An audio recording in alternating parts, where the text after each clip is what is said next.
Today is Monday, February 24, 2020. Coming up on Roland Martin Unfiltered, Senator Bernie Sanders takes the lead after winning the Nevada caucus, but can he continue the momentum in South Carolina? Tom Steyer is back on the presidential debate stage tomorrow in Charleston, South Carolina. We'll be there as well. Now, there are a number of other elections we should be watching. We'll introduce you to the black candidate running for Congress in Indiana. Also today in Los Angeles, Kobe Bryant's memorial service took place. A packed arena at the Staples Center. We'll show you some of that. And also Vanessa Bryant, his widow, has filed a wrongful death suit against the helicopter company and the family of the helicopter pilot, of course, who was leading the helicopter when Kobe Bryant was killed. Also, two major losses in our community.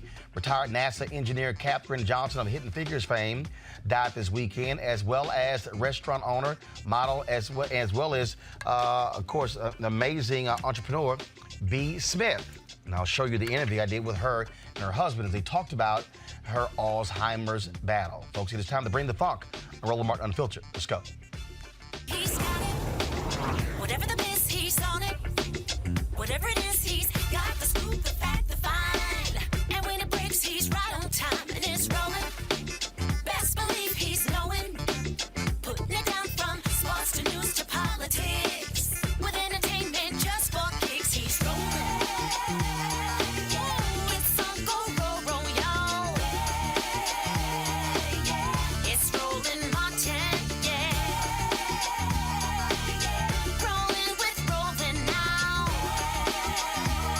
He's funky, he's fresh, he's real, the best, you know he's Roland Martin now.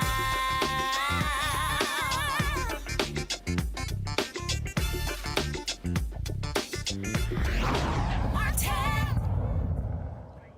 Today in L.A., a public memorial service was held for Kobe Bryant and his 13-year-old daughter, Gianna, nearly 1 month after the helicopter crash that took their lives, along with 7 others. A number of NBA stars, folks from Hollywood, also colleagues and loved ones paid tribute to Kobe Bryant in an amazing memorial service.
don't think any of us could have imagined this. Everywhere you go, you see his face, his number. Gigi's face, Gigi's number. Everywhere, at every intersection. There are hundreds of murals painted by artists who were inspired, not because he's a basketball player, but because Kobe was an artist too. And not just in LA, across the country, in Kobe's hometown, Philadelphia, in Italy, in India, the Philippines, China, New York, Phoenix, Boston, for God's sake. In places where he would be booed on the court, Kobe is missed. She was thoughtful like him. They were so easy to love. Everyone naturally gravitated towards them. They were funny, happy, silly, and they loved life. They were so full of joy and adventure.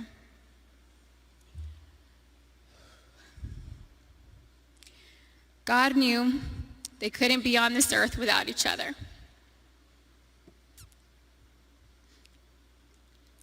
He had to bring them home to heaven together. Babe, you take care of our Gigi. And I got Nani, Bibi, and Coco. We're still the best team. We love and miss you, Boo Boo and Gigi. May you both rest in peace and have fun in heaven until we meet again one day. We love you both and miss you forever and always. Mommy. What Kobe Bryant was to me was the inspiration that someone truly cared about the way I played the game or the way that he wanted to play the game.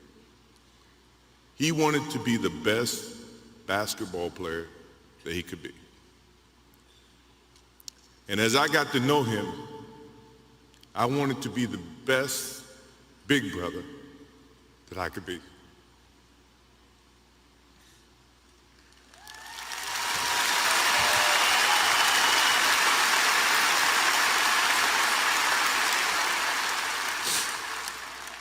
To do that,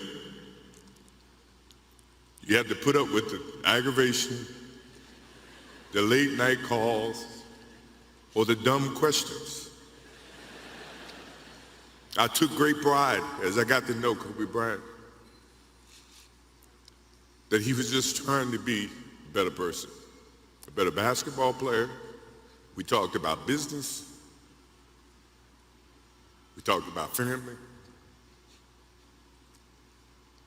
We talked about everything. And he was just trying to be a better person.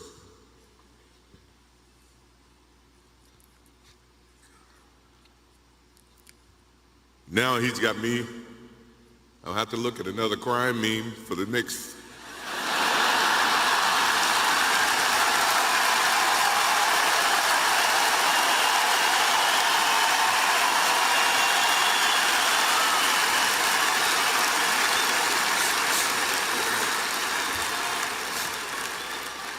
I told my wife I wasn't going to do this because I didn't want to see that for the next 3 or 4 years. That is what Kobe Bryant does to me. I'm pretty sure Vanessa and his friends all can say the same thing. He knows how to get to you in a way that affects you personally, even though if he's being a pain in the ass. But you ever have a sense of love for him in the way that he can bring out the best in you. And he did that for me. All right, folks, my panel is Mario King, the mayor of Moss Point, Mississippi, Eugene Craig, CEO, Eugene Craig Organization, Mustafa Santiago, a lead former senior advisor for environmental justice for the EPA. So certainly that was a moving service. I saw somebody sent a tweet out, though, that I thought was very interesting. Actually, it was Lovage, and she sent a tweet out, and she said that the death of Kobe Bryant has allowed black men to be able to mourn publicly and be able to cry, be able to express themselves in a way they normally don't. I thought that was certainly was an interesting thought there. I agree. I think that this, number one, when you connect a child with anything, it becomes very emotional. But for people like myself that has 2 daughters and a son, it's very emotional to see this.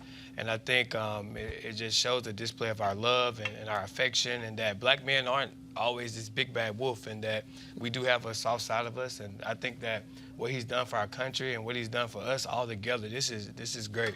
And Kobe Bryant is exactly what we all want to be when it comes down to fathers, and the depiction of him and what he did for his children being displayed all over the country is an example of how we really should be and should mirror ourselves as men. And some of us do that, but I think this is just a great reminder of that. It has been remarkable. I mean, look, it's been a month, and I mean, the tributes have continued in numerous venues. I was at the American Black Film Festival Honors last night, at the Image Awards on Saturday, and there were tributes in both of those shows to Kobe Bryant. Not only in the in memoriam section, but also Lou Gossett Jr. and others.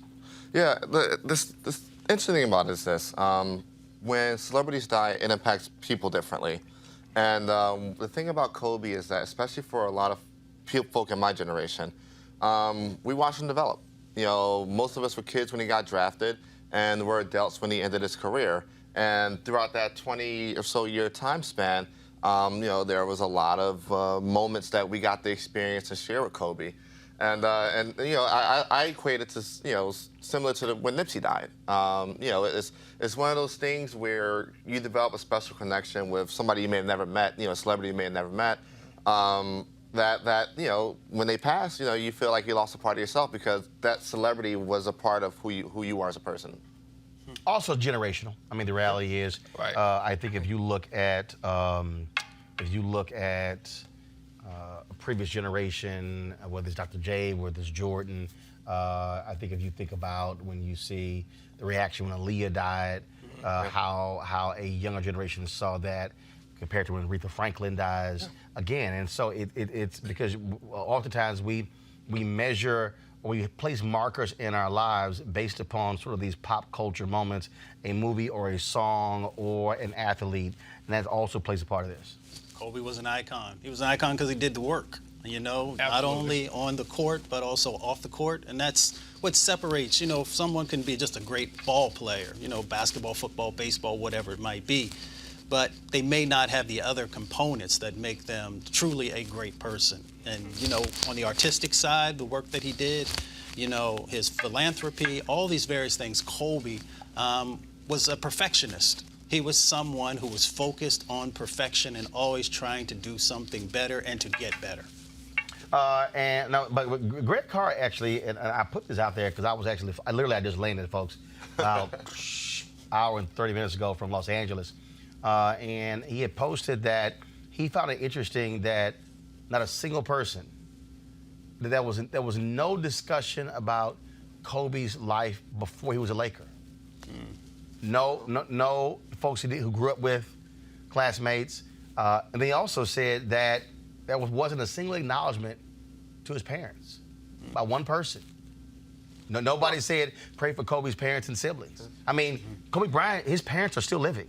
Yeah. His siblings are still living. They panned to him earlier during the memorial.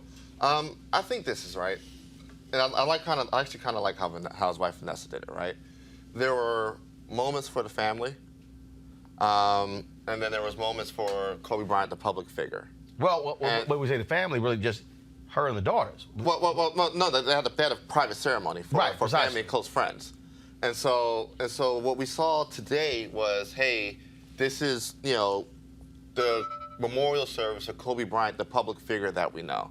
I mean, all the speakers were essentially structured around his life as a player, as a Laker. I mean, you know, from his impact on the WNBA to having his agent and now manager of the Lakers speak, and to having the two probably most impactful people in his career, you know, Michael Jordan and Shaq, you know, speak. And they all spoke to him, to his legacy. This was a moment for the public and the image of Kobe Bryant that the public had. And I think strategically, especially in light of some of the other angles some journalists may take on Kobe Bryant, right? I think strategically, this is something. It's another marker there for carrying on his legacy. I also think that when we think about the whole incident, the tragedy was surrounding around a man and his daughter, and I think that is so hard to regroup and take the focus off of a man losing his child, and that being a celebrity just kind of exacerbates the whole discussion around Kobe Bryant, the celebrity. But you hear Kobe and Gigi, 24, 8, and 2. You hear these things all together because we understand, and a lot of people do understand the family portion of it, but when you think about it, everybody's thinking that Kobe Bryant and his daughter, these are two people that lost their lives. And even I've seen a lot of people now starting to relate to the other 7 individuals, and the capacity of that within itself of 7 families and another father and daughter, a mother and a father and their daughter. So many people lost their lives, but it was all depicted around that same imagery of a man, a father losing their child. Got it. Well, speaking of that, today, the memorial service was today, but also in a courtroom, Vanessa Bryant's attorneys filed a lawsuit today against the helicopter company, as well as the pilot who also died in that helicopter crash. It was, of course, it was filed in Los Angeles Superior Court. According to her wrongful death lawsuit, the pilot was careless and negligent by flying in cloudy conditions on January 26 and should have aborted the flight that killed all the folks there. The lawsuit is against Island Express Helicopters, Inc., as well as the pilot and his family, Ara Zobayan. Now, some people thought that was a little difficult that he'd get this memorial service that honored Kobe Bryant, his daughter Gigi, and the 7 others who died, and you file a lawsuit against the pilot's family, who are also grieving because he died also in the plane crash.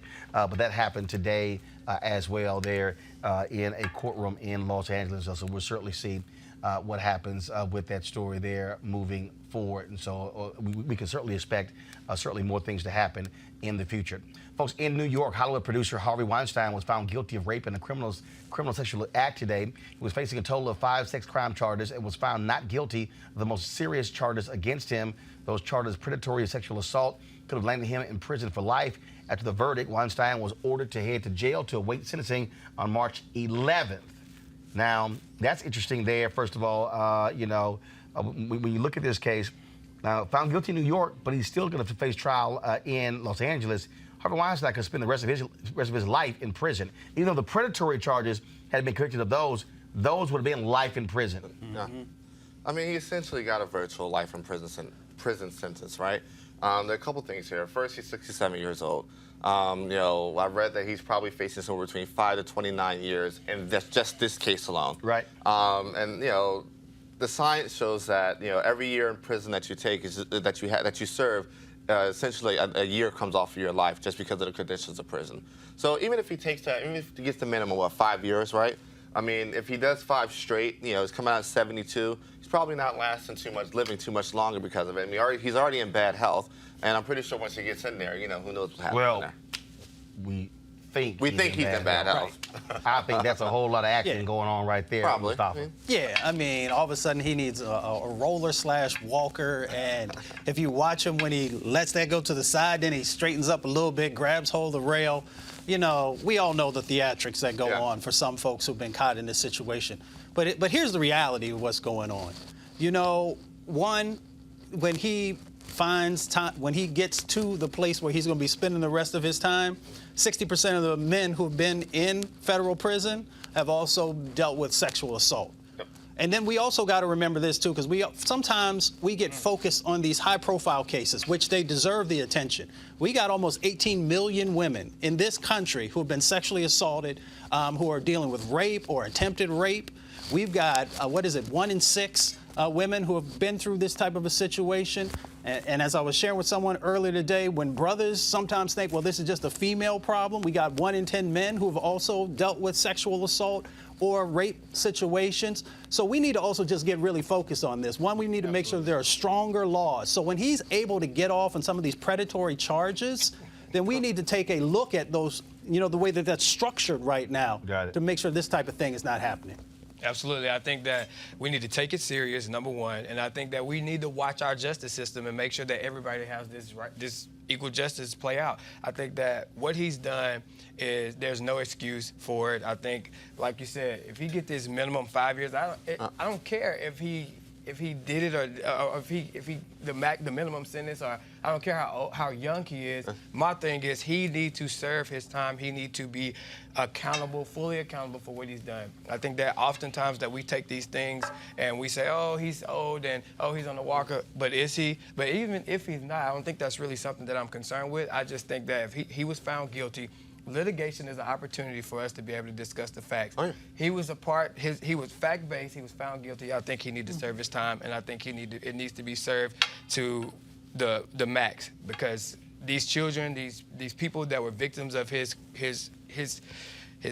inconsideration and his negligence, his abuse of power. I think when you think about all of those things, we need to keep that stuff in mind. And when we think about the victims of these types of things, the 1 in 10 men, all the women, the Me Too movement, this is when it really shows, and this is our opportunity, the justice system opportunity to show us that it's important and that it's serious. All right, folks, in Chicago, Justice Smollett pleaded not guilty to 6 counts of disorderly conduct before Judge James Lynn. A new indictment earlier this month alleged that the actor made 4 separate false reports to Chicago police after the January 29, 2019 incident. Smollett's lawyers filed motions with the Illinois Supreme Court seeking a stay in the criminal case in Chicago, a dismissal of the indictment, and asking that a prior court order establishing lawyer Dan Webb as special prosecutor be vacated. In addition, defense attorneys filed paperwork before Lynn requesting that the case be tossed out since it violates Smollett's double jeopardy protections. The next hearing will take place on March 18th. Got to go to a break. When we come back, we'll talk politics and what's happening in South Carolina right here in Roland Martin Unfiltered.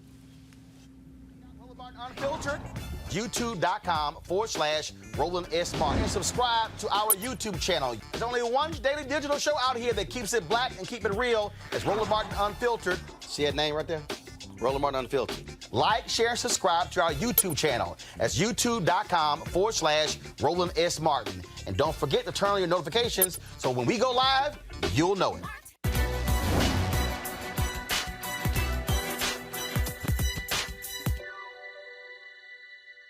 Racism is not an excuse to not do the best you can. American professional tennis player Arthur Ashe.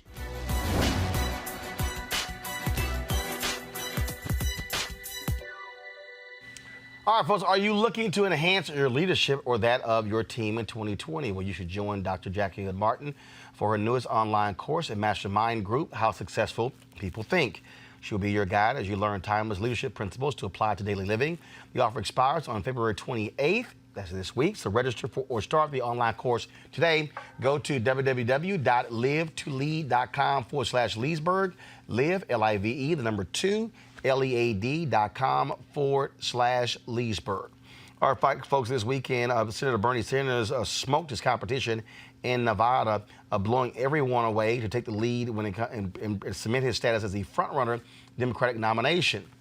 But now it's on to South Carolina. Tomorrow night, they're going to be in Charleston, South Carolina for the debate, airing on CBS, simulcast on BET as well.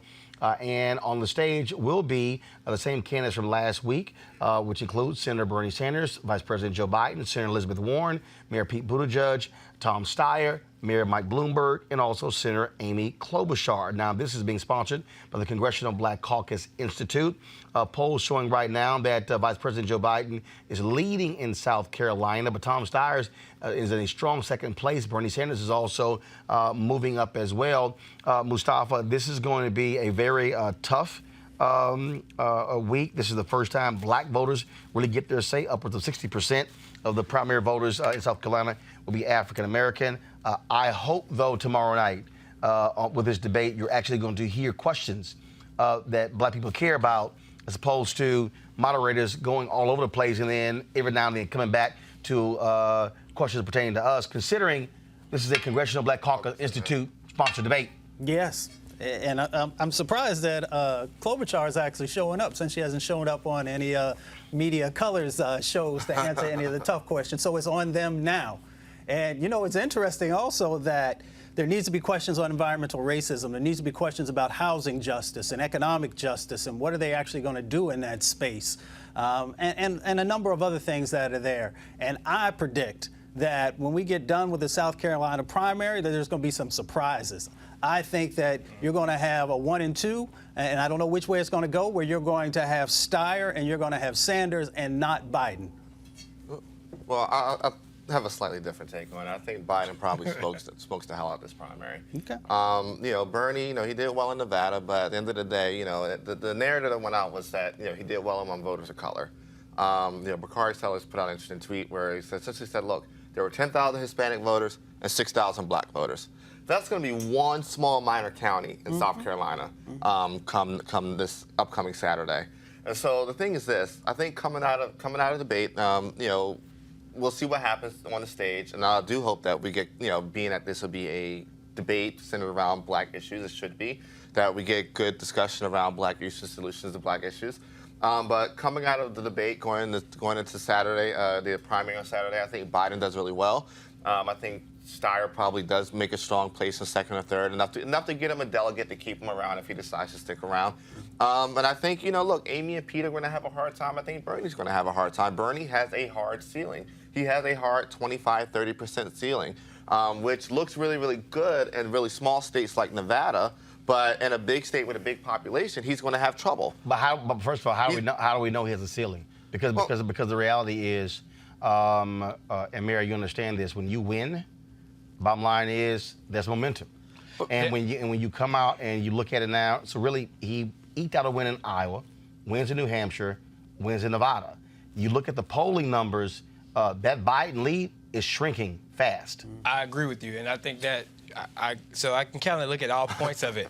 So first and foremost, that when you win, you do gain a momentum, and that momentum is really hard to sustain. So he can mess it up with one quick move, but I do think it's going to be out of Bernie and Biden. I think that the reason is because when you have black supporters, they always relate it to Barack Obama and President Barack Obama, and I think that that's going to play a huge role in it. But I do think that when we look at Senator Sanders, he's a surpriser. He's one of those people that he's supported by this, what we call a hidden group of people that comes out of the woodworks, but these people are registering to vote. They're getting very involved, and they're actually supporting his campaign. And so when people feel like they can be a part of something, which is what he's been able to do, is galvanize people and make them feel a part of his campaign and a part of his team. No matter where you are in the country, you find him being this front runner. Now, at the end of the day, elections can always surprise us, and so elections start off this way, and then they end up this way. So right now we can all give these big things, but I think when we talk about this actual debate that's going to happen, one of the problems that I think we see in debates across the country is like, who cares about foreign policy that's sitting on their couch that works at McDonald's, or a nurse or somebody that's there? We need to have real issues that they really discuss and ask questions that's going to actually be able to help the voters relate. But I do think tomorrow you are going to see questions about the coronavirus come up. The stock market dropped more than 1,000 points today. That's huge. This thing is now about to reach a global pandemic. I think that's going to come up. But I said this in the last debate. People kept telling me I was crazy. Then y'all saw what happened. I think what's going to happen tomorrow night, I think the two people who are going to be the most aggressive tomorrow night are going to be, again, Senator Elizabeth Warren. Yes. I think Joe Biden. The difference this time, though, their fire is not going to be just at Mike Bloomberg. Yeah. They are going to have to go after Senator Bernie Sanders. They cannot allow him to go through another debate unscathed. Yep. And I think that's what's going to happen tomorrow. I think Senator Klobuchar is going to be desperate. First of all, she barely even mentions black people. And so I think she's going to have a real problem tomorrow night. She's done after Super Tuesday. Well, first of all, I'm not sure she can get Super Tuesday. Well, her home state's on Super Tuesday, so she's not going to concede before her home state. Well, but I think unless though, again, she doesn't do well. Look, she didn't do well in Nevada. You don't do well in South Carolina. Look, one of the issues that at some point you're going to have some Democratic Party leaders say, hey, Amy, Pete, time for y'all ass to go. There's only 3 people right now who have the money to actually continue to race. And one of them is Bloomberg, whether you like him or not. Yeah. The other one is Steyer, and the other one is Sanders. So money is incredibly important in relationship to being Yeah, able to not go. really. But here's the deal, though. After the last debate, Elizabeth Warren had her best fundraising to date. Yeah. Second, I think Joe Biden wins Saturday in South Carolina. His fundraising, I think his people calm the hell down. His fundraising ticks up as well. So I think, first of all, I do believe no one's going to drop out after South Carolina. But I do believe, though, and I keep saying this here, March 4th is really the day of reckoning, because then it's kind of like, okay. You don't have delegates. What does this really look? Well, not even really delegates. The question is the path forward. Yeah. What does it look like? Yes. And I think on March 4th, day after Super Tuesday, I think it's really going to be for Warren, Buttigieg, and Klobuchar. It's going to be probably curtains, depending upon what happens on Super Tuesday. Now, again, you might have some surprises there. Warren is. Well, And I keep telling people, Warren is a different type of. Wait. First, Warren is one of those people that came out early and really came out very strong. So she's down right now. You know, you can't count a person out just because they're down. And I'm telling you, elections are very unique, especially national elections. Warren is she's culturally aware. I'm never going to say that a white person is culturally competent and understand black issues, but what I would say is she tries. And so I would be very surprised if she don't hit y'all on the head and come out on top in this debate. You know, and then the other thing is, and you know, I love women empowerment. Warren is a woman. Yeah. She is going to study. She is going to be ready, and she's going to be focused. The thing is, and that's why I said, hold on, I'm going to go to you, but that's why I said, look, her performance in the last debate was not going to show up in Nevada because it was too late. Yeah. That's right. Her performance tomorrow is really not about Saturday. It's about next Her Tuesday. performance tomorrow is about Super Tuesday. Yeah. And again, I think as you're sitting out there, if you have these progressives who don't like Bloomberg, they're not set on fire by Biden, don't really like Pete or Amy, the reality is, Warren, it really is the best next person who is like Sanders, who's not Sanders. Yeah. And so I think she benefits from that. And again, and that's why for her, she has to crush it again tomorrow. Yeah. Either because also exit polling showed same thing with Klobuchar after New Hampshire. Late deciding people, a third of them went towards Klobuchar. Late deciders in Nevada, they went for Warren. I think if she comes out hard against Bloomberg, hard against Sanders, frankly, hard against Biden, because here's the deal. She's the only one, her and Steyer tomorrow, are the only ones on that stage who has no criminal justice baggage. Yeah. Every single rest of them, Klobuchar, Pete, Biden, Bloomberg, Sanders, all of them got issues. And so that's the only way she can stay in the game. She has to go straight up, just carpet bombing folks tomorrow to say, yo, y'all don't want to look at me. Go ahead. Yeah, so the thing is this, I agree with you. And if she does that, I think Super Tuesday it becomes a four-way race. And I think we get to July 13th at the convention with nobody having the majority of delegates. And on that second ballot, you have your nominee decided, second or third ballot. I think probably maybe go to a fourth ballot. And I think, I'll throw something wild out there. I even think that you might see Kamala's name pop back up at the convention as a as an unbattered nominee. You know, as an unbattered nominee, if you get to a third. First of all, hold on. Don't even waste your breath with the convention. We ain't even there. We Okay, are so, there. we're not. If you look at No, we're not there. It's a waste of time. Bernie's it is a waste of airtime to talk about what might happen in July when we ain't even gotten to March. I will say this: March 3rd, March 4th, after Super Tuesday, you'll have a good trajectory. You can be able to project what's going to happen. First of all, you can't project what's going to happen because, again, I go back to 1992.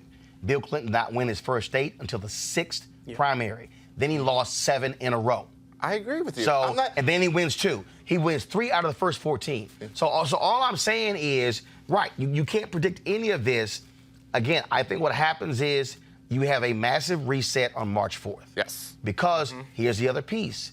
With all of Bloomberg's money, he has to prove he can win. What happens on Super Tuesday if he only wins 1 state? All of a sudden it's like, dude, you dropped a whole bunch of money and all you won was one state out of 15. It's not about the rules of the Democrat Party are much different than the rules of the Republican Party. If there's a Republican proportional. primary, the winner take all. The Democrats are proportional. But you still need a win. See, you got to be able to say, I won. You have to. This is a delegate accumulation race. That's the only thing that matters. Well, hold up. First of all, accumulation but here's race. the piece, though. So if that's the case, Warren is sitting third in delegates, and so watch she drop out. Buttigieg is sitting right now second in delegates. See, that's what I'm saying. And I agree with you. But come Super Tuesday, those rankings and delegates are going to dramatically change because people like Pete and Amy and Warren aren't going to qualify in a lot of states. First of all, one third of the delegates are going to be up for Super Tuesday. Right. My point is this, though. You still have to claim a win. You can sit here and say, hey, I got 9 delegates or 12. No. To stay in, you got to win something. And you got to be able to say, I won this state. Yep. And what I'm saying is the amount of money Bloomberg has spent. Bloomberg is going to have to win, I say, 5 of the 15. That's fair. Because if Bloomberg only wins 1 or 2, it's going to be like relevance. Bro, you spent $450 million thus far, and all you want, you skip the first 4, and all you done is you only won 2 out of 15, and then if Bernie takes 5 of those and Joe Biden takes 4 of those, it's kind of like you dropped $450 million. But if it comes down that he's a close second or third in delegates, that's where it's going to matter. I understand that. That's where it's going to matter. What I'm saying is you're going to have to win. Yeah. Bottom line is you can parse the delegates all you want to. It's about winning. It's about controlling the narrative. The facts are going to be towards winning. But that's it. Week to week. Every other 48 hours, the narrative resets. But the reality is simple. The facts are going to be based on who won. And even the Democratic Party, like we talk about delegates, talk about all this fancy stuff. But look, when we're talking to the people, they're going to want to know the winning. That's going to be the facts. And we get all off track when we start talking about these terms that people don't understand. Win. If you don't win, you're out. Right. And if he wins one state, people are going to be like, like we just said, you just said it yourself. Like we got to want to associate ourselves with winning. Yeah. And so if he doesn't win, then we're not going to be associating ourselves with him. People are not going to associate with him. So. And in fact, look, first of all, we understand how people look at this. But again, here's the deal. All of these rapid-fire endorsements, it's been positioned as Bloomberg is the only one who can beat Trump because he's got the money. Ridiculous. What I keep trying to tell everybody is you can't talk about November until you win the primary. The primary. Yep. That's what my whole deal is. All the discussion about the convention is all irrelevant. Here's the deal. Right now, Sanders is the front runner. Okay? Now all of a sudden, Pete is hitting Sanders and dropping videos. Bloomberg is. Okay? So now this race can literally flip in the next 2 months. You can go from front runner, ask Gary Hart, to what happens when you actually now have to run. All these things change.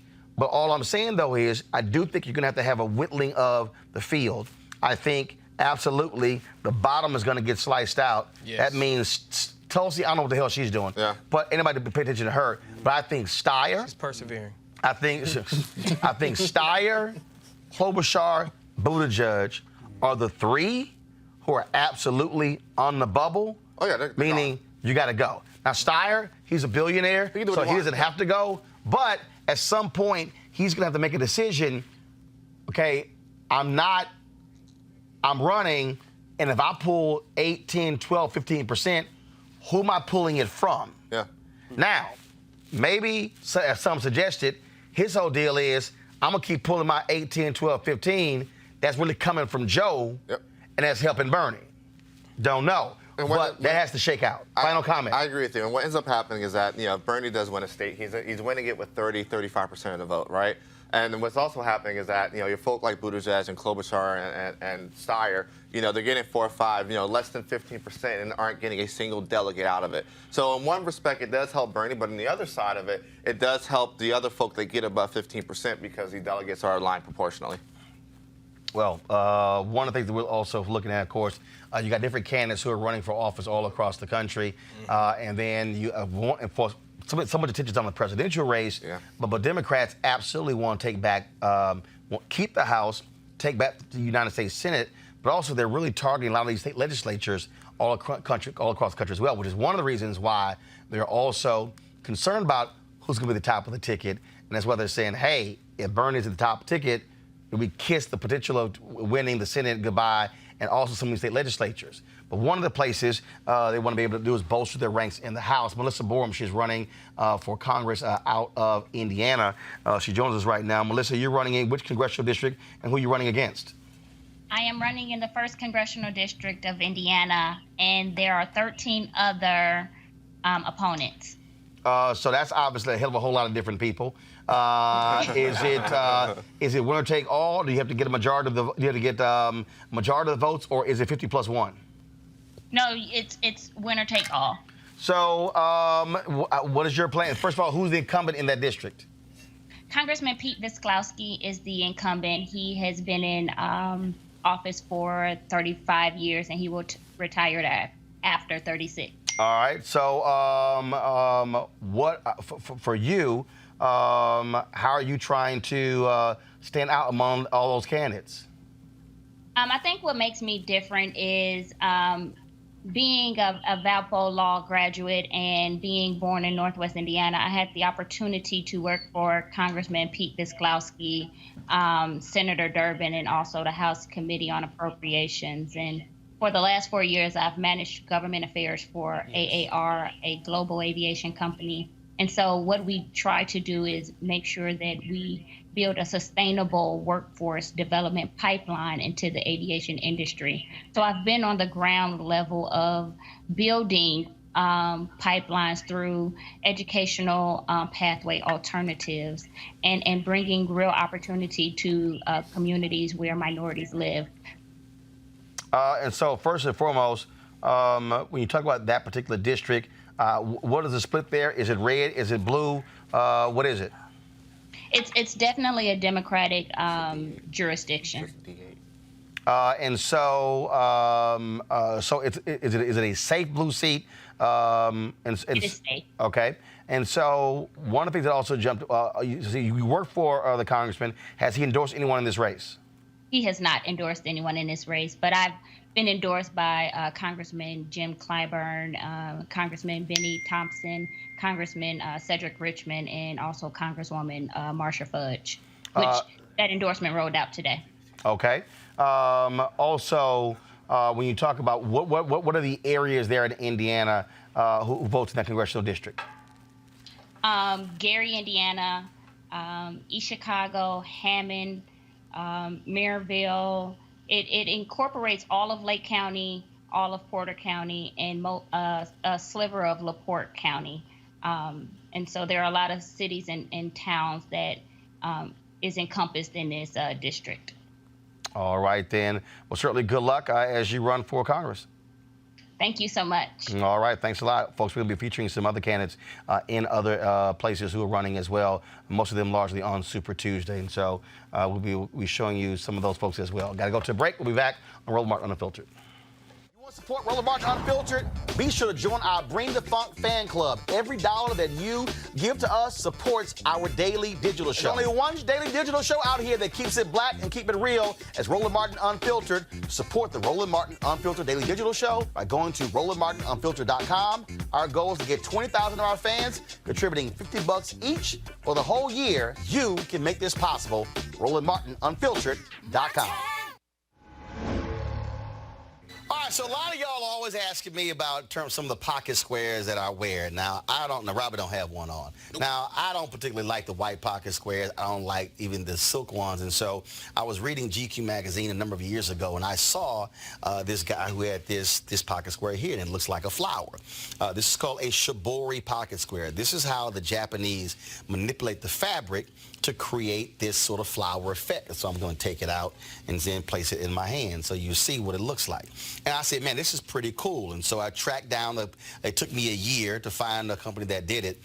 And so they make these about 47 different colors. And so I love them because, again, as men, we don't have many accessories to wear. So we don't have many options. And so this is really a pretty cool pocket square. Now, what I love about this here is you saw when it's in the pocket, you know, it gives you that flower effect like that.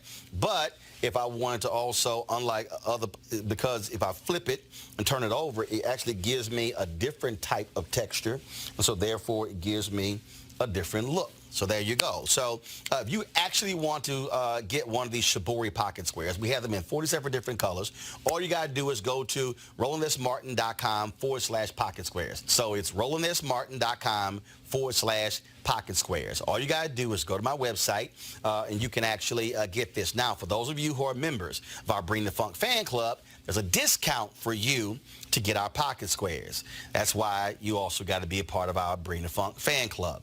And so that's what we want you to do. And so it's pretty cool. So if you want to jazz your look up, you can do that. In addition, y'all see me with some of the feather pocket squares. My sister, who's a designer, she actually makes these. They're all custom made. So when you also go to the website, you can also order one of the customized feather pocket squares right there at RolandSMartin.com/pocket squares. So please do so. And of course, it goes to support the show. And again, if you're a Bring the Funk fan club member, you get a discount. This is why you should join the fan club.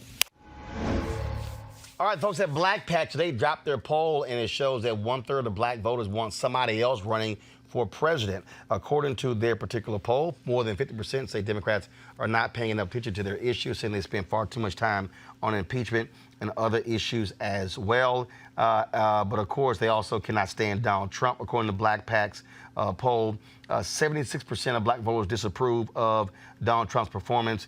80% want him removed from office. And other black voters who got contacted by the Trump campaign, 57% said it negatively influenced their willingness to vote for president. And it says here, the political story, nearly a quarter of voters said defeating Donald Trump was the most important to them in November. Look, here's the reality. I think when you look at this poll here, a mere polls are a snapshot. The reality is most of the attention leading up to, I would say, October, November, December, January was about Iowa and New Hampshire, two largely white states. Yeah. And so it's no surprise there. But there is some concern when it comes to for Democrats, because Donald Trump and his White House, they are focused on trying to get anywhere from 15 to 20% of black male voters. Elizabeth Warren did a sit-down conversation with a group of black men that was organized, and she said, look, her deal was she wanted to listen as opposed to sort of just keep saying what she wanted to do.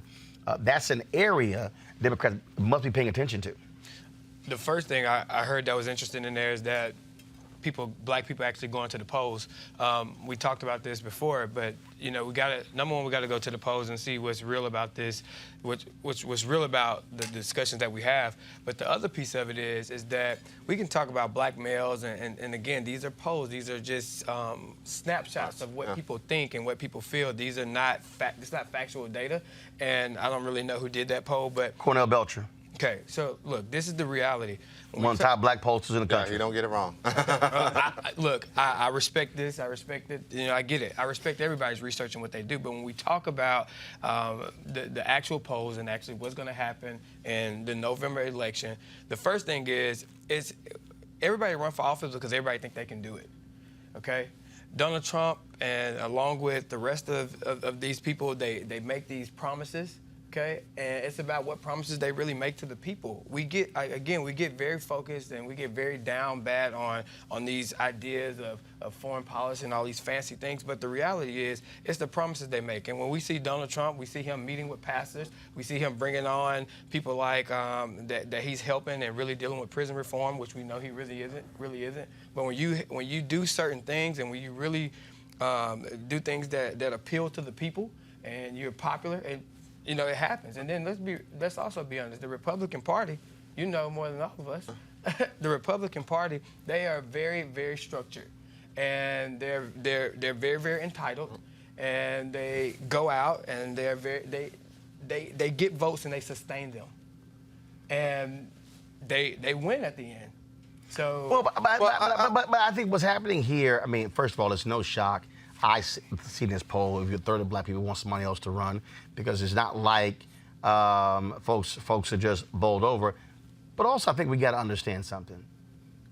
You have a generation of young voters who their first president was a black guy. Obama. Yeah. Right. Okay, elected in 2008. That's 12 years ago.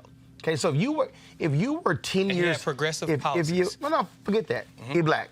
Yep. yeah. Okay, so bottom line is this here. If you were 10 years old, okay, Obama was elected, means you were 18 when his term was up. All right, which means that by November 2020, you're now 20. Yep. See, so your view of who I want to be president is changed because of him. Second, he also was a once-in-a-generation president. Absolutely. If you look at, and just in terms of, if you just look at historically, you take Obama in 2008, maybe you want to say Clinton 92, I don't believe so. I say you have to go back to Reagan, okay? That's 1980. So you have it's a gap of 28 years. Reagan, you got to go back to then JFK, 1960. That's a gap of 20 years. Yeah. In terms of JFK, you got to go back to Eisenhower, FDR. FDR, Not Eisenhower. Well, I mean, FDR. Eisenhower was a war hero, but he wasn't he was boring. Yeah. He wasn't a generational leader. It's FDR. So now I got to go back almost 30 years. And so you have to, so when people say, I want somebody who's going to excite me and motivate me, that only happens once a generation. Absolutely. So that's what I'm talking about here. And so it's no surprise that you sort of have that view. And that's why people say, oh my God, I can't believe all minority candidates dropped out. And I had to remind people, historically, black people have not supported black presidential candidates. Obama actually was the first. I mean, you had Reverend Jackson. I'm talking about in terms of in that way. And so I think what black voters are also looking at here is you're going to have to address, again, to me, the nuances of what's going on. Eugene, I go back, the Democrat, there's a 9-point gap between black women who voted for Obama versus Romney and black men. It was 9, okay? It was a 13-point gap between black women and black men with Hillary versus Trump. Trump White House, they told me this. They said, we think we can get 20%. Democrats had better start asking themselves, what is it that black men, what is Trump doing that is appealing to these black men to get them interested?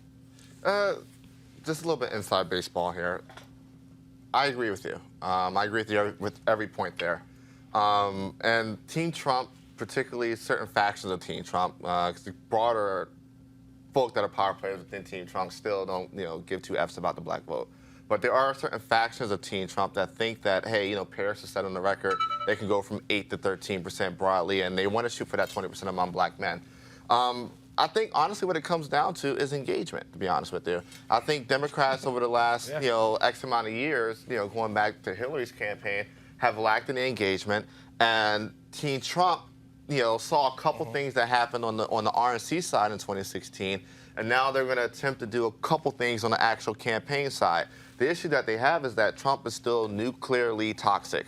But what they do understand is that although he is nuclearly toxic, if you go in and you figure out what particular issues that certain black men like that appeal to them, whether it be business, whether it be just, okay, hey, we're going to try out Alice Johnson and talk about criminal justice reform, you can possibly peel off some voters there. But their game is just to play around the margins. And I think if Democrats are going to play defense here, or more particularly play offense, I think the broader aspect of the poll there shows that, hey, it's a reflection of the lack of engagement. Joe Biden, early on engaged black voters. Kamala engaged black voters. You're seeing one of the reasons you're seeing, the black surge around Bloomberg is because he's engaging black people right now. Amy and Pete and folk aren't getting the support because they are not engaging black people. And I think that's the biggest point coming out of that poll. But, I think there's enough toxicity around Team Trump. Look, I'm a black Republican. I'm a lifelong Republican. You know, now granted, I took the unique stance of saying, you know, F Trump. I'm a never Trumper. You know, and that means never, never, which means that for the first time, I'm probably voting Democrat this cycle, depending on who it is, who the nominee is. But the thing there is this. I can tell you that there is enough toxicity around Trump that most black people are going to say no to Trump, but even black Republicans will say no to Trump if you give them a reason to. But I also understand, you know, knowing that politics is very cerebral, very sniper-like, not necessarily shotgun-like, but very sniper-like, where you zone in on a particular target and just hammer it in and just keep shooting at it. That if Team Trump applies that, and you know whoever the Democrat nominee or the DNC or the outside organizations don't do their job and engage, and it has to be engagement. Democrats this cycle have to do essentially what Cambridge Analytica did last cycle: figure out what your particular issue is, and then come in and hammer it in. But that's what Team Trump's doing. They're gonna run okay, these are our 86 issues that we can talk about and figure out, what you particularly like and what you particularly like, and then carve out a margin. And unless Democrats, fight the same way, they're going to be successful at it. Like I said, Republicans know how to sustain a vote. They go. But I don't necessarily agree with that, because the thing is this. This would be one of the few times that Republicans actually take the black vote seriously. We do it at the state level. Christie was successful. Casey was successful. Hogan was successful twice. But national level, the RNC typically disregards the black vote. Mustafa? You have to make the investments in the black community. We know that. But now Trump actually has a record that he has to run on. So before he could make all kinds of promises without anybody being able to ground truth any of that. Wealth disparity in our country is at one of its largest in history. We know that affordable housing, they have not made the investments there, so it's much more difficult now for folks to find affordable housing. We can talk about all the impacts that are happening to communities of color because of pollution and other things, but it really comes down to jobs also. And, they have not created the types of jobs that are necessary inside of our community. But none of that is going to matter if the DNC and others are not willing to make the investments inside of our community so that the organizations who are on the ground, those organizations of color, can actually properly engage with folks and there be an authentic process. I don't think that you're going to get an authentic process from either side. But what I will say that you will get is if you get somebody out there that's going to make the investment on the popular issues. The thing I think that the DNC do not do well is that they don't have any really true issues. They talk a lot and they say a lot. Everybody is on a different page. With the Republican Party, we can talk about it, we can disagree about it, but they sustain the votes because they have very specific issues. They narrow in on it, like you said, and they hit it, they target it, they hit it. Yeah, but the other thing is but let's also just be clear, okay? First of all, there's some basic fundamental facts that we have to recognize with elections. And some of y'all might be getting real pissed off at me right now, but I really don't care, because you have to understand the math. So let me just be as blunt as possible. These candidates are not talking to black and Latinos. They're talking to white people. Yep, 100%. Okay, let me explain to you what I'm talking about. In the last election, 71 or 72% of the total electorate was white. Do y'all hear me? What I'm saying is, of all votes cast in the last election, 71 or 72% were cast by white Americans. The reality is, if you're black and Latino, you're really waiting to see what white folks gonna figure out before who you vote for. I'll go back to 2008. Polling data was real clear. African Americans, not quite sure what white folks are gonna do when it comes to Obama. Obama goes to Iowa, really white state. Ooh, he wins Iowa. Black people like, all right, white folks cool with Obama. We see what they did, now we can roll. It's a fact. Now we can sit here and act like it's not the case. This election, depending upon what turnout is, this election will be the first election in American history where less than 70% of the electorate is white. It will be 68, 69, okay? So when you talk about these issues, you have to understand numbers are numbers. And so, black and Latinos, the reason we keep saying talk about our issues, because first of all, we have to over-index. Yes. That's what we have to do. We have to over-index on our vote to make up for the number of whites who aren't voting. And so it's understanding numbers. Second, we talked about this last week with the data from Cornell Belcher. Since 1964, no Democrat has received more than 39% of the white vote. Let me say it again. No Democrat has received more than 39% of the white vote. So when the mayor's talking about Republicans and their issues, no, let's just be real clear. Republican Party is a white party. Let me say it again. Republican Party is a white party. Republican Party is not a diverse party. Nope. They got a couple of people like Eugene. They got a couple of people like Anna Navarro, but that's what they are. And so the reality is they can only speak to 3 or 4 issues.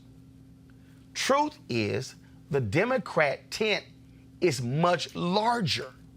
So as a result, those under the Democrat tent make more demands of who is running for president because it's a larger tent.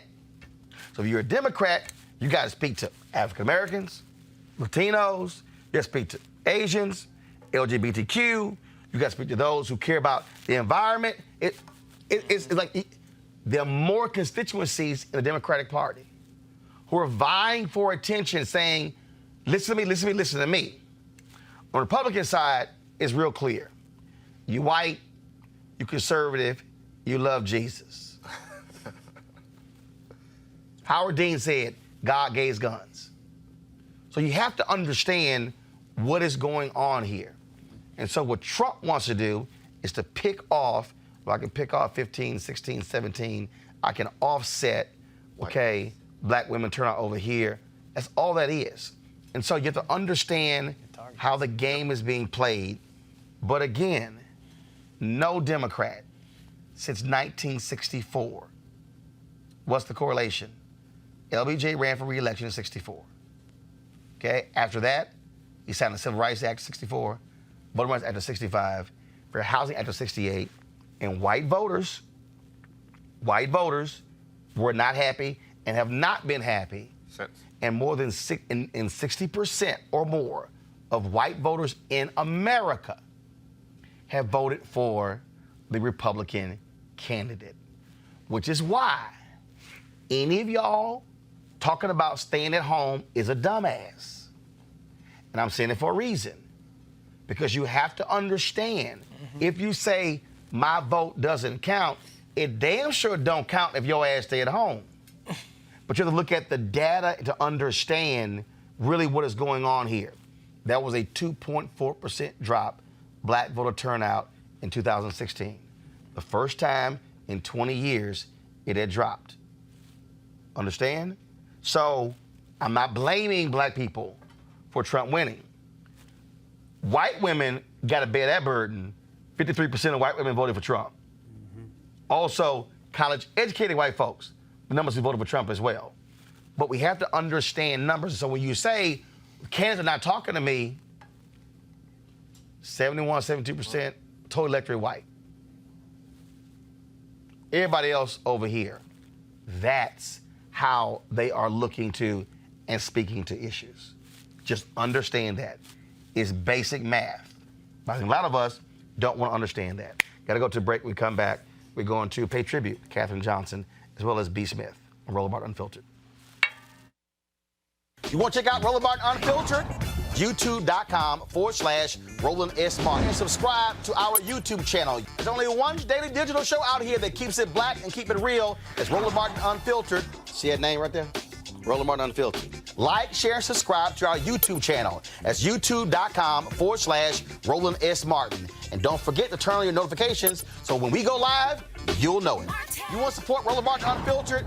Be sure to join our Bring the Funk fan club. Every dollar that you give to us supports our daily digital show. There's only one daily digital show out here that keeps it black and keep it real. It's Roland Martin Unfiltered. Support the Roland Martin Unfiltered daily digital show by going to RolandMartinUnfiltered.com. Our goal is to get 20,000 of our fans contributing $50 each for the whole year. You can make this possible. RolandMartinUnfiltered.com.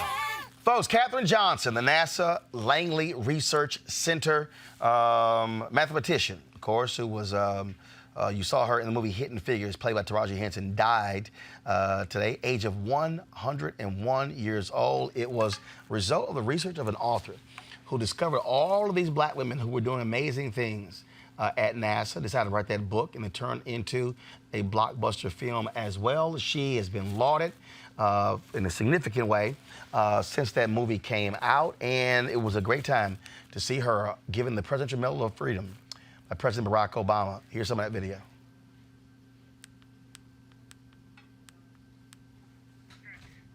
All right, folks, we're getting the video together here. Now, remember, it was her calculations done with pencil and paper on chalk and blackboard that put John Glenn and other astronauts into orbit and brought them safely home. She was part of the team of human computers who inspired, as I said, Margot Lee, Shirley Lee's best-selling book, Hidden Figures. Here's President Barack Obama saluting her with the Presidential Medal of Freedom. Growing up in West Virginia, Katherine Johnson counted everything. She counted steps. She counted dishes. She counted the distance to the church. By 10 years old, she was in high school. By 18, she had graduated from college with degrees in math and French. As an African-American woman, job options were limited, but she was eventually hired as one of several female mathematicians for the agency that would become NASA. Katherine calculated the flight path for America's first mission in space, the path that put Neil Armstrong on the moon. She was even asked to double-check the computer's math on John Glenn's orbit around the Earth. So if you think your job is pressure-packed, hers meant that forgetting to carry the one might send somebody floating off into the solar system.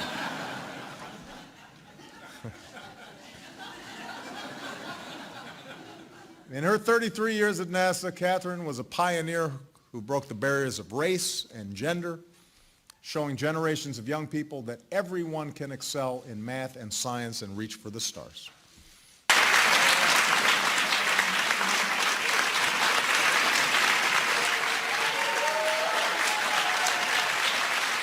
And of course, we also lost restaurateur, model, author B. Smith. She died on Saturday after a battle with Alzheimer's disease.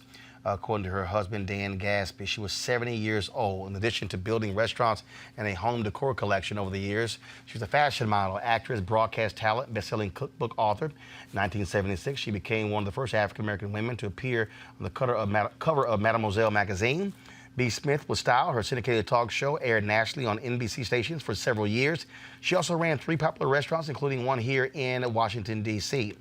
She was diagnosed with early onset Alzheimer's at the age of 64 in 2013. Folks, again, two amazing women. I knew B. Smith very well, would often dine with her and her husband, Dan.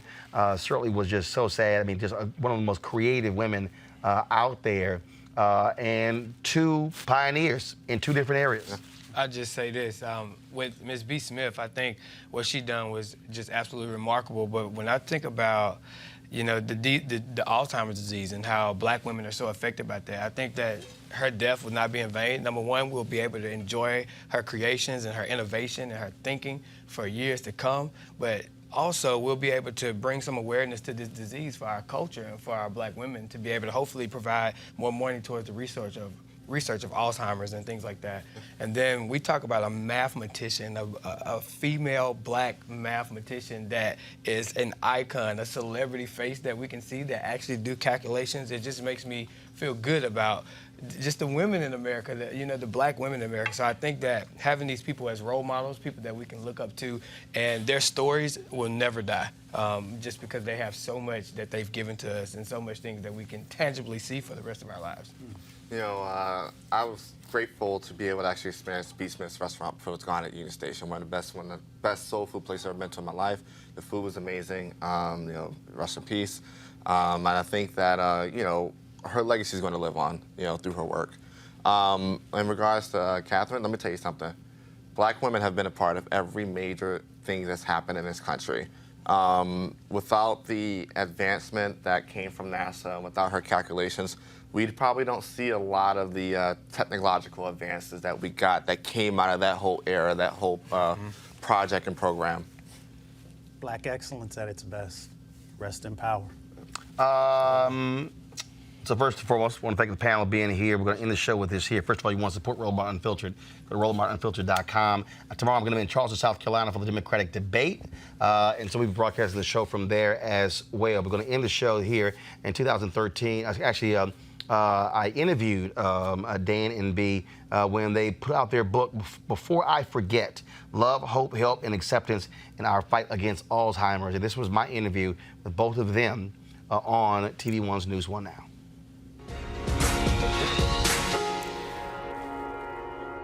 She is one of the most creative people many of us have ever known. I mean, take your pick when it comes to fashion, when it comes to cooking, when it comes to restaurants and books and TV show and magazines and all that stuff.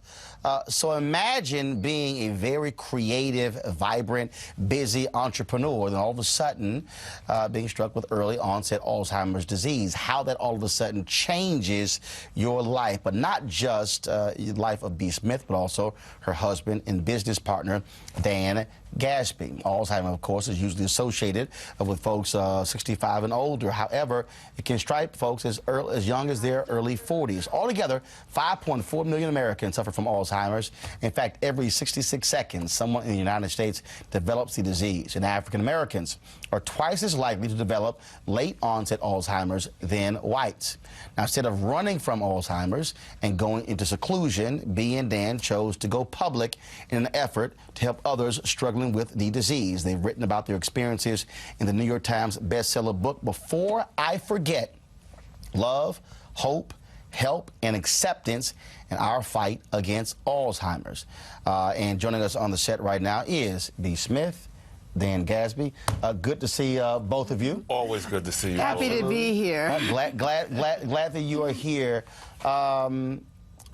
Take us back to before you got a diagnosis. What was happening? What was happening? You know, well, first let me start off, and we're friends, and you know us for years, know the family. We had everything. We didn't need anything. We had come from nothing, made something, and our world was perfect. I could look across the room and talk to her with my eyes. We could walk into a room and light it up, light each other up, light the audience up, or in a restaurant make people feel at home, as you've experienced. There was a point now that we have dealt with this, that you look back in the book, I call little signs of difference. And those little signs are things that were atypical from someone who is sweet and wonderful and caring, where there may be bursts of outrage about something that didn't seem to be necessary, or repeating of a question more than one time in rapid succession, or asking for something that was no longer there or no longer realizable. And those things make you, go, but they don't make you go like the Arsenio. Right. They make you go, WTF. And that was now the thing that we know was the beginning. So Alzheimer's doesn't start like you turn a switch on or you catch a cold. It starts gradual, like a storm.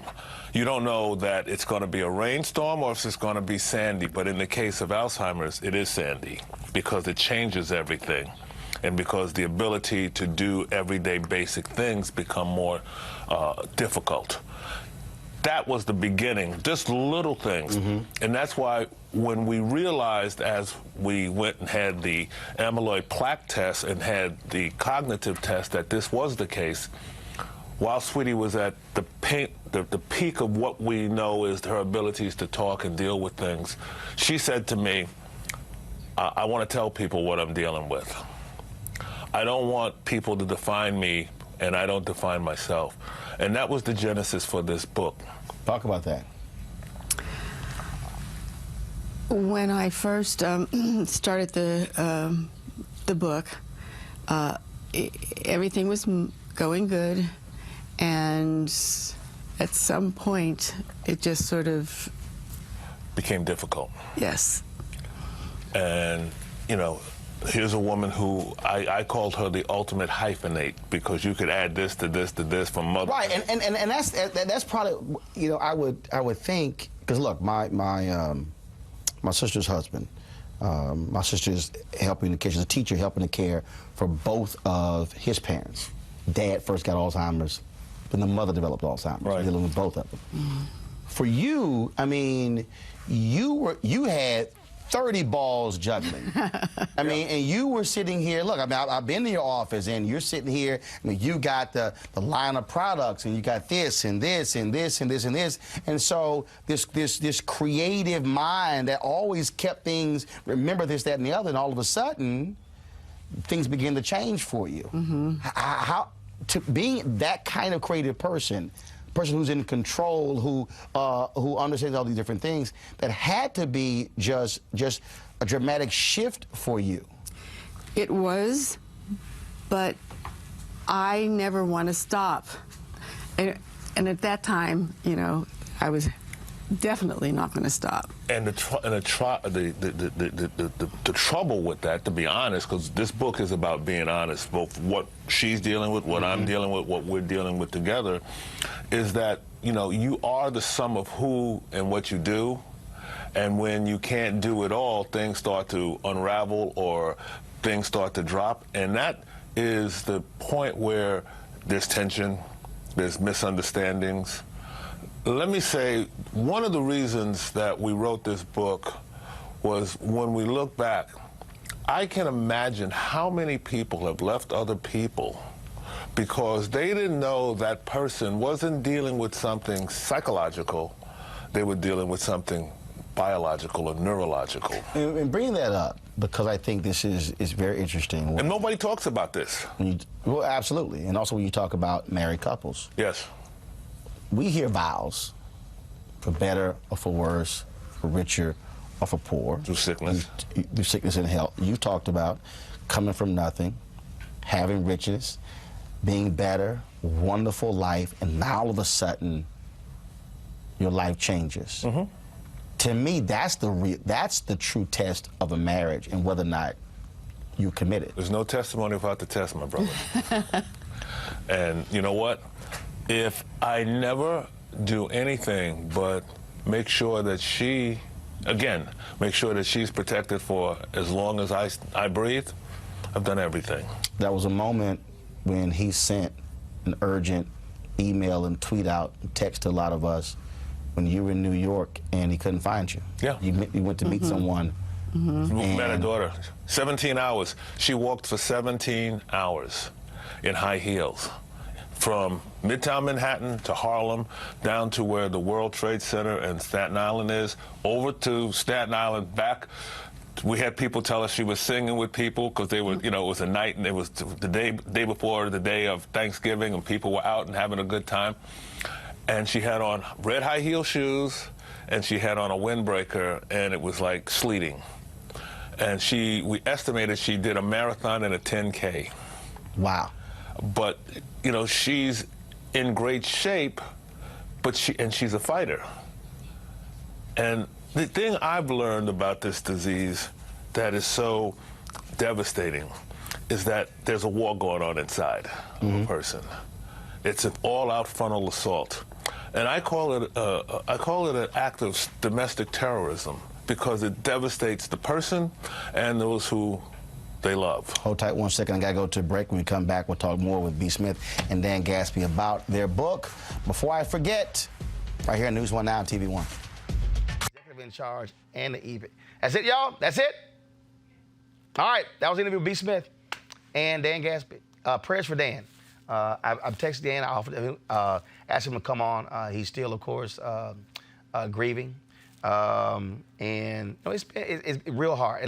So let me say this here. Real quick. I've had a lot of people send me tweets saying Dan can go to hell because y'all talked about him dating this white woman, bringing her to the house. How many of y'all have had to actually care for somebody with Alzheimer's?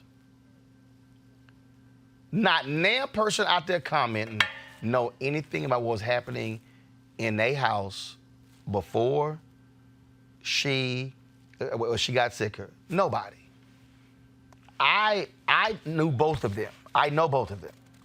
And I'm telling you, the literal pressure, the depression, the stuff, how his health began to deteriorate because of all of that, of taking care of her. So when I tweeted for people to have prayers for Dan and for her daughter, I don't give a damn if y'all don't like what Dan Gatsby did. I really don't care. What I do know, because I saw it in the apartment in New York, I saw that dinner, that man loved that sister, and she loved him. And they were business partners. And y'all saying, oh, he's spending her money. He was president of the company. They built that company. And so, yes, Dan is a friend. B was a friend. And so we all mourn her loss. And so absolutely prayers for him and all who affected the loss of B. Smith. All right, folks, I'll see y'all guys tomorrow. Peace.